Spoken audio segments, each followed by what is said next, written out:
नमस्कार, आज आपके YouTube वीडियो चैनल समझ में आपका स्वागत है। आज हम ग्रेविटेशन के ऊपर मल्टीपल चॉइस क्वेश्चंस और न्यूमेरिकल्स देखेंगे। ये इस ग्रेविटेशन के टॉपिक पे ऊपर पार्ट सेकंड वीडियो है। पार्ट फर्स्ट में हमने क्वेश्चन नंबर 1 से लेकर क्वेश्चन नंबर 30 तक डील किया था। ये चैप्टर मैंने NCERT के क्लास 9 में से लिया है। सबसे पहले हम क्वेश्चन देखते हैं। Kepler's third law of planetary motion states that. Kepler ने प्लैनेटरी मोशन के ऊपर 3 रूल्स दिए थे। अकॉर्डिंग टू फर्स्ट रूल, जो प्लैनेट्स होते हैं वो एक एलिप्टिकल पाथ के ऊपर सन के चारों तरफ चक्कर निकालते हैं, और जहां पर सन क्या होता है वो एक फोकस के ऊपर सिचुएटेड होता है। According to second rule, planet area sweep करता है per unit time, that is constant. Third rule, जो इसका एलिप्स का एवरेज रेडियस, उसका cube is directly proportional to the square of the time taken to complete one revolution। तो यानी कि जो इसका सही आंसर है वो आएगा answer A. Next, the planets revolve around the sun in, according to Kepler ये कौन सा है? एलिप्टिकल ऑर्बिट के अंदर जो प्लैनेट्स है वो रिवॉल्व करते हैं, तो इसका सही आंसर है B. Next, the value of universal constant of gravitation. Universal constant of gravitation G की वैल्यू किसने दी थी? कैवेंडिश ने दी थी, हेनरी कैवेंडिश। और कितनी वैल्यू दी थी? 6.673 इंटू 10⁻⁻11 न्यूटन मीटर स्क्वायर पर केजी स्क्वायर। तो इसका जो नियर अबाउट आंसर है वो कितना है? ए। Next, an object is thrown vertically upwards and rises to a height of 10 meter. Calculate the velocity with which the object was thrown upward, the time taken to reach the highest point. यहाँ पर जो हमारे पास given चीजें हैं वो लिख लेते हैं। सबसे पहले जो हाइट है वो कितनी है? 10 मीटर। और जो एक्सेलरेशन ड्यू टू ग्रेविटी है ए, वो आपको -g लेनी है, यानी कि -9.8। एट द हाईएस्ट पॉइंट जो आपके पास वेलोसिटी होगी, फाइनल वेलोसिटी, वो कितनी होगी? वो होगी 0। और आपको इनिशियल वेलोसिटी कैलकुलेट करनी है। अब now from third equation of motion हमारे पास क्या है? v² - u² equal to 2as।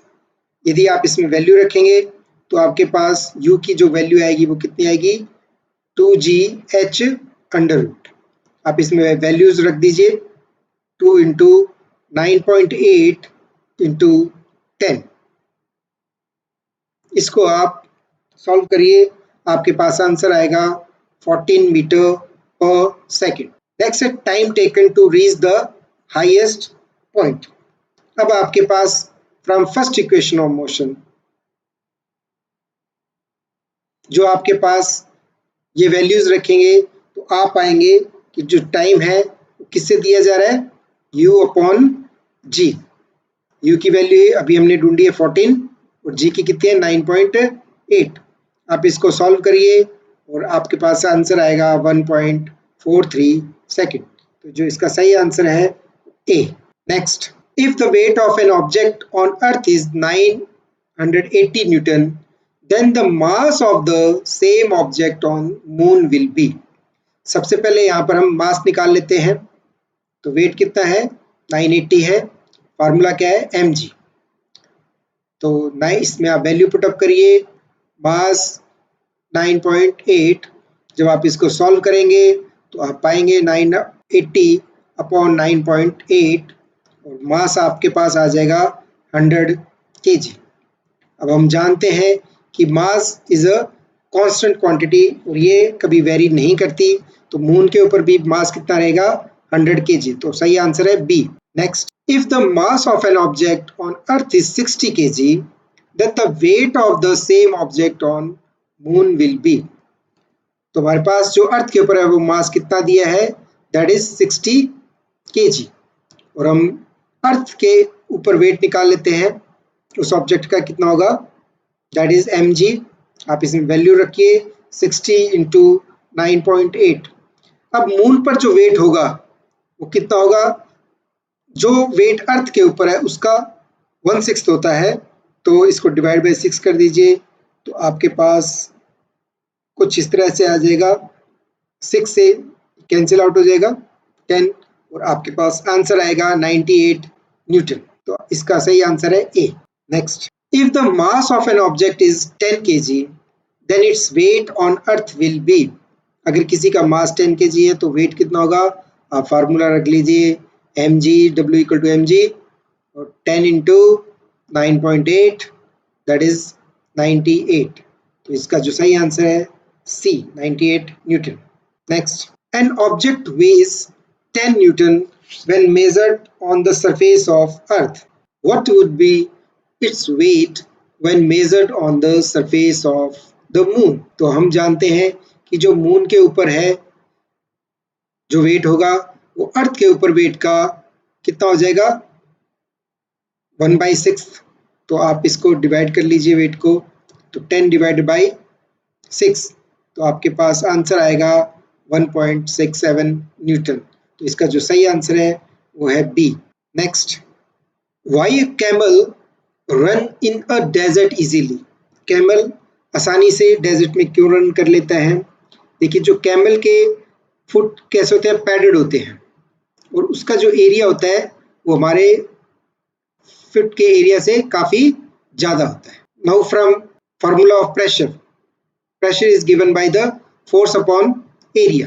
तब प्रेशर क्या होगा, that is inversely proportional to area. यदि किसी का एरिया ज़्यादा होगा तो उसका प्रेशर कम होगा।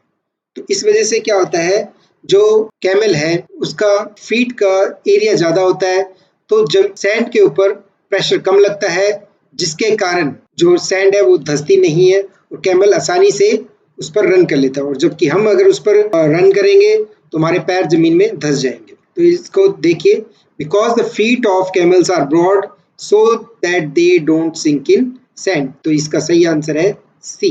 Next, why an army tanks weighing more than 1,000 tons rest upon continuous chain। Tank को कंटिन्यूस चैन के ऊपर रेस्ट क्यों किया जाता है? देखिए, जब इसको कंटिन्यूस चैन के ऊपर रेस्ट कराएंगे तो इसका एरिया बढ़ जाएगा, और हम जानते हैं कि प्रेशर क्या है, इनवर्सली प्रोपोर्शनल टू एरिया। तो जब एरिया बढ़ जाएगा तो जमीन पर लगने वाला प्रेशर कम हो जाएगा, जिस वजह से जो टैंक है वो जमीन में धंसेगा नहीं। इस वजह से टैंक के लिए कंटिन्यूस चैन प्रोवाइड करवाई जाती है। Because the broad chain increases the surface area thus decreasing the pressure। ये सही आंसर है इसका A. Next one, why truck has wider tyres. तो ये भी सेम है, आपके पास जो ट्रक के काफ़ी लोड उठाना पड़ता है, तो जब इसके वाइडर टायर्स देंगे तो इसका एरिया क्या है, इंक्रीज हो जाएगा, और एरिया इंक्रीज हो जाएगा तो according to formula pressure is inversely proportional to area. तो प्रेशर क्या हो जाएगा, कम हो जाएगा, यानी कि जो टायर है वो जमीन में नहीं धंसेंगे। तो because the wide tyres increases the surface area and thus decreases the pressure. ये इसका सही आंसर है A. Next one, why cutting tools have sharper edges. Cutting tools के शार्प एज क्यों होते हैं? जैसे नाइव्स है या कोई और कटिंग टूल्स है, उनके शार्प एज क्यों प्रोवाइड किया करवाया जाता है? शार्प एज प्रोवाइड करने पर एरिया जो है वो कैसा हो जाएगा, इट विल डिक्रीज, और जब एरिया डिक्रीज हो जाएगा तो प्रेशर क्या है, बढ़ जाएगा, यानी कि for a given force the pressure increases, और हम आसानी से किसी भी चीज को काट सकते हैं। तो as the area of sharper edges decreases so the pressure increases and the object can be cut easily. तो सही आंसर है इसका A. Next, why is head provided on a thumb pin. Thumb pin कुछ इस तरह से है, तो उसके ऊपर हेड क्यों प्रोवाइड कराया जाता है? क्योंकि थंब पिन को ज़्यादातर हम क्या करते हैं, थंब से ही पुश करते हैं। अगर ये एरिया कम होगा तो इस पर जो प्रेशर है वो बढ़ जाएगा, और अगर एरिया ज़्यादा होगा तो प्रेशर कम हो जाएगा। तब जब हम इस पर पुश करेंगे तो हमारे जो अंगूठे पर चोट नहीं लगेगी। इस वजह से इसका एरिया बढ़ा दिया जाता है ताकि प्रेशर को क्या है, कम कर दिया जाए और फोर्स हम लगा सकते हैं। As area of head is large, the pressure decreases for the given force and the pin can be pushed by thumb. तो इसका सही आंसर है A. Next, why do we sink in quicksand while standing on our feet and not while lying? Quicksand क्या है? Quicksand ऐसी रेत है जिसमें वो धंसती रहती है. जब हम इस पर खड़े होंगे quicksand के ऊपर, तो हमारे जो फीट का एरिया होगा वो कैसा होगा? That will be very less. और हम अगर लाई डाउन हो जाएं तो हमारा जो एरिया है वो कैसा है? वो बढ़ जाएगा. फोर्स वेट के कारण सेम रहेगा दोनों केसेस में. अब जब एरिया लेस होगा तो प्रेशर क्या है? That will increase.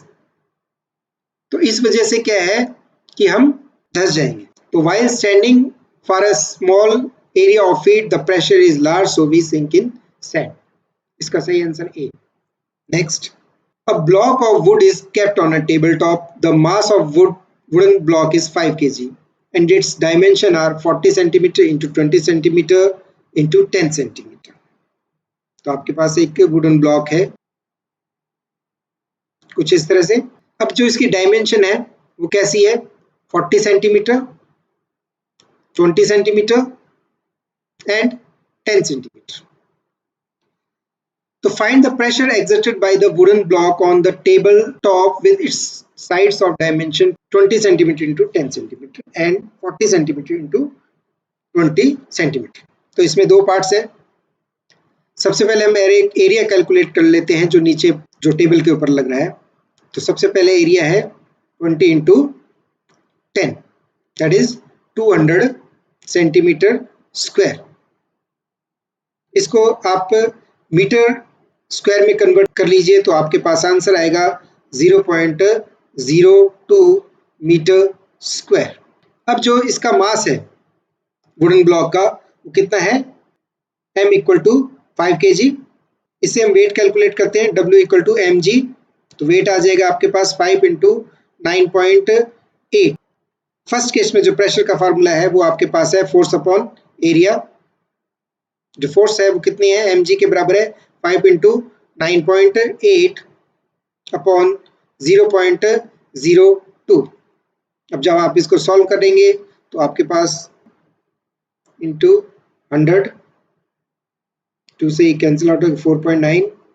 तो 5 into 490 द आंसर इज 2540. तो आपके पास ये दो ऑप्शंस हैं. नेक्स्ट में जो एरिया है वो कितना है?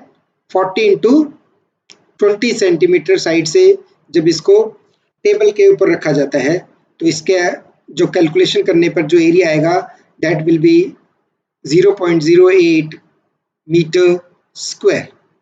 इस केस में आप प्रेशर ढूंढ लीजिए फोर्स अपॉन एरिया. तो फोर्स कितना है? 5 into 9.8 अपॉन में आ जाएगा आपके पास 0.08. और जब आप इसको सॉल्व करेंगे तो आपके पास आंसर मिलेगा 612.5 न्यूटन मीटर स्क्वायर. तो इसका जो सही आंसर है that is A. Next, why is it difficult to hold a school bag having a strap made of thin and strong string. तो यदि जो किसी बैग की जो स्ट्रैप होगी वो थिन होगी तो उसका जो एरिया होगा वो कैसा हो जाएगा? लेस, जिसके कारण प्रेशर क्या है? बढ़ जाएगा. Pressure large. क्यों? क्योंकि जो प्रेशर है that is inversely proportional to area. तो इस वजह से हमें हमारे जो शोल्डर्स है उन पर चोट लग सकती है या हमें प्रॉब्लम हो सकती है. तो यानी कि प्रेशर इज मोर. इसका जो सही आंसर है pressure is more, A. Next, why are buildings have broad foundation. Buildings के ब्रॉड फाउंडेशन क्यों होते हैं? अब ब्रॉड फाउंडेशन होगा तो आपके पास होगा क्या? जो ऊपर से बिल्डिंग का वेट होगा वो इसको प्रेशराइज कर रहा है.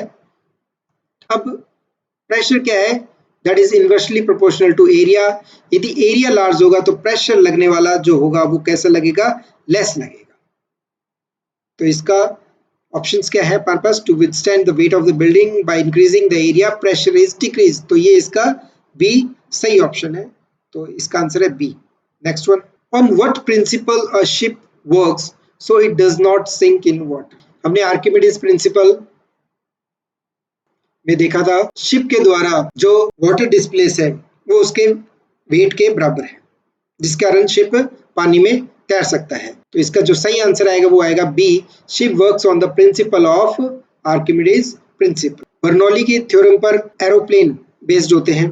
केपलर लॉ ने प्लेनेटरी मोशन के लॉ दिए थे और न्यूटन ने क्या दिया था, लॉ ऑफ ग्रेविटेशन दिया था।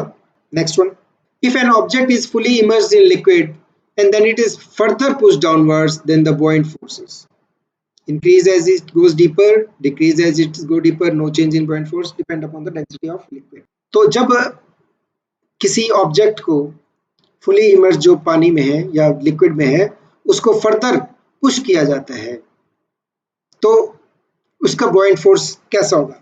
हम जानते हैं जो buoyant फोर्स होता है वो किसके बराबर होता है, that is the weight of the displaced liquid. अब इस केस में हमारे पास क्या है, एक बार इमर्स होने के बाद जितना उसको डिस्प्लेस करना था लिक्विड को वो कर चुका है ऑब्जेक्ट, इसलिए जो buoyant फोर्स है वो न तो इंक्रीज होगी न डिक्रीज होगी, तो there is no change in the buoyant force, तो आंसर है इसका सी।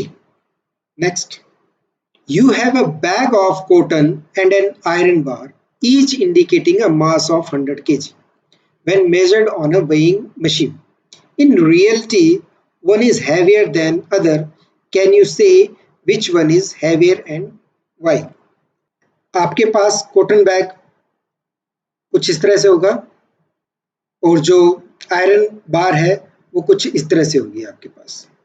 यहाँ पर कॉटन का जो बैग का वॉल्यूम है वो आयरन के वॉल्यूम से कैसा है, काफी ज्यादा होगा, जिसके कारण जो कॉटन की बैग है वो ज्यादा एयर डिस्प्लेस करेगा और इसके कारण इस पर लगने वाला जो buoyant फोर्स है वो काफी ज्यादा होगा in comparison to the buoyant force on iron bar.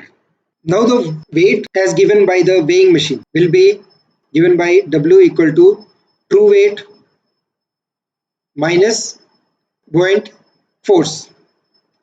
तो ये ट्रू वेट कितना है, mg है हमारे पास, जो buoyant फोर्स है fb, और ये w जो वेइंग मशीन मेजर कर रही है। तो यानी कि जो ट्रू वेट है आएगा आपके पास that will be equal to w plus fb, क्योंकि कॉटन बैग के ऊपर लगने वाला buoyant फोर्स ज्यादा है, इस वजह से उसका जो कॉटन बैग का ट्रू वेट भी कैसा होगा, ज्यादा होगा। Because cotton bag displaces more air, so upward thrust is more, and hence real weight of cotton bag is more than the measured by the weighing machine. तो सही answer है इसका A. Next one. Your mass when weighed on a weighing machine is 42 kg on earth. Your actual mass is, इसमें आप देखिए कि जो हम weighing machine पर हम अपना वजन मेजर करते हैं, हमारे ऊपर लगने वाले जो buoyant फोर्सेस को हम इग्नोर कर देते हैं, लेकिन यदि हम उसको कंसीडर करें तो हमारा जो ट्रू वेट होगा वो किसके बराबर होगा, जो वेइंग मशीन ने वेट किया है वो प्लस जो buoyant फोर्स जो हम पर लग रही है उसके सम के बराबर होगा। इसलिए यदि वेइंग मशीन ने हमारा वजन 42 मेजर किया है तो हमें अपने पर लगने वाली एयर के कारण जो buoyant फोर्स है उसको भी आपको इंक्लूड करना पड़ेगा, तब हमारे पास क्या आएगा, ट्रू वेट आएगा।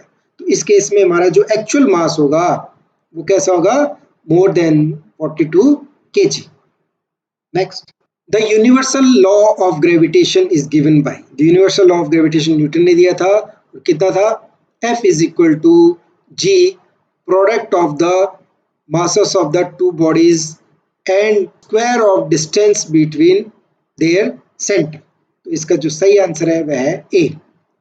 Next, if the mass of an object on earth is 60 kg, then the mass of the same object on moon will be, अब देखिए यहाँ पर मास है, जो मास है वो बदलता नहीं है, 60 kg है वो 60 kg ही रहेगा, तो इसका जो सही आंसर है वो आंसर आएगा D. Next, an object of weight 38 Newton is fully immersed in water. Now its weigh only 20 Newton in water. The weight of water displaced will be.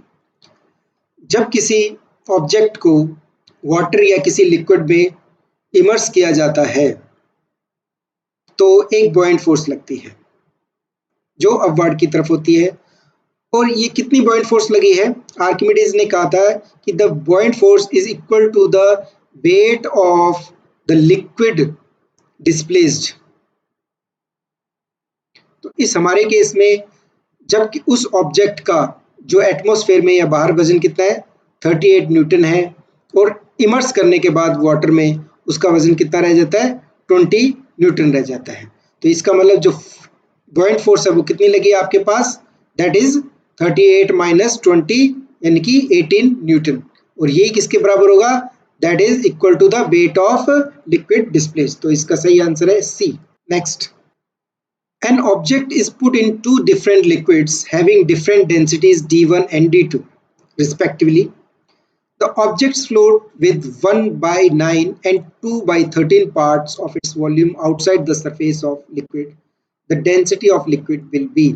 अब आपके पास यहाँ पर दो कंटेनर हैं जिसके अंदर दो अलग अलग लिक्विड भरे हुए हैं जिनकी डेंसिटी d1 व d2 है। अब इस कंटेनर के अंदर जब किसी ऑब्जेक्ट को रखा जाता है तो इसका 1/9 पार्ट पानी के ऊपर होता है, 8/9 पार्ट पानी के नीचे है। इसी तरह से जब उस ऑब्जेक्ट को दूसरे लिक्विड में डुबोया जाता है तब इसका 2/13 पार्ट पानी के ऊपर है और बाकी बचा हुआ 11/13 पार्ट पानी के नीचे। सबसे पहले हम इनके डिनोमिनेटर्स सेम कर लेते हैं। हमारे पास जो फ्रैक्शंस है वो 1/9 और 2/13 है। हम इसको क्रॉस मल्टीप्लिकेशन करते हैं तो हमारे पास जो आंसर आएगा वो है 13/117 और पर सेकेंड लिक्विड ये है 18/117। तो इसका मतलब ये है कि फर्स्ट लिक्विड का 13th पार्ट पानी के ऊपर है और बचा हुआ 104 पार्ट पानी के नीचे है। इसी तरह से सेकंड में 18 पार्ट पानी के है और बचा हुआ 99 पार्ट पानी के नीचे है। तो यानी कि जो फर्स्ट केस के अंदर जो बॉयंट फोर्स है वो कैसी लगेगी, that will be less in comparison to the case second. और हम जानते हैं जिसकी जितनी ज़्यादा डेंसिटी होगा उसका उतना ही ज़्यादा बॉयंट फोर्स होगा। तो इस केस में जो सेकंड जो हमारे पास लिक्विड है उसका डेंसिटी ज़्यादा होगी। तो इसका सही आंसर है d2 greater than d1 b। Next, the relative density of 4 liquid A, B, C and D are 1, 0.87, 5.28 and 13.6 respectively. In which liquid any object will float with its maximum volume under water? अब यहाँ पर हमारे पास relative density दी गई है तो अब जिसकी जितनी ज़्यादा रिलेटिव डेंसिटी होगी उसका उतना ही ज़्यादा बॉयंट फोर्स होगा। और जब बॉयंट फोर्स ज़्यादा होगा तो ऑब्जेक्ट पानी में कम डूबेगी और पानी के ऊपर फ्लोट ज़्यादा करेगी। इस केस में हमारे पास जो लिक्विड बी है उसका जो बॉयंट फोर्सेस जो वो लगाएगा वो सबसे कम होगा, इसलिए जो ऑब्जेक्ट है वो पानी में ज़्यादा डूबेगी, इसलिए इसका सही आंसर है B. Next, a horizontal bridge is built across a river. A student standing on the bridge throws a small ball vertically upwards with a velocity 4 meters per second. The ball strikes the water surface of in 4 seconds. The height of bridge above the water surface is। ये NEET 2023 में पूछा गया था।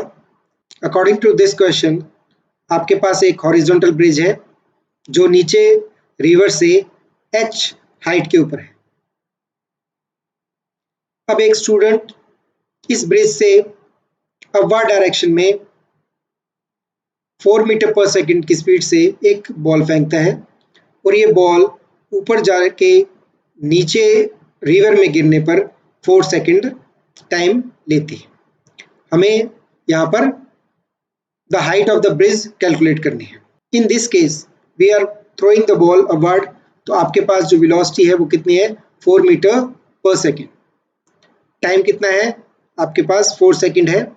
Acceleration due to gravity आपके पास -g, यानी कि यहाँ पर -10 मीटर पर सेकेंड है।